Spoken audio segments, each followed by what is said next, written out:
तरकारीटा आज हूँ माछ मुंड आ माछ पीस्र घांट बुट डाली अदा रसुण टमाटो पियाज लंका जीरा बाटी नहीं बाकी तेल टे फुटण पकई फुटण पर मसला पकईली मसलार गुंड मसला आमर हलदी लंका काश्मीरी रेड चिली धनिया पाउडर लंका गुंड गरम मसला फिश मसला पकईकी आ लुण पकईकी कषि देती तीन टा भूषण पत्र माछ मुंड माछ पीस कषि नहीं देखु आमर पोटल बैगण को भाजी नहीं बुट डाली कंदमूल आलू सारू को सीझे नहीं एवं आड करी देखो देखो सबको आड कर हाई फ्लेम रे 5 मिनिट जाके कषा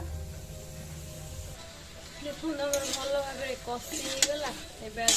आवश्यक अनुसार पानी आड करदे पानी दिगला मिक्स करदे 10 मिनिट्स जाके स्लो फ्लेम रे घोड़े की कवर करदे रेडी हो घांट खाइबे आपण बन खातु मत कमेंट जनातु। Thank you for watching the video.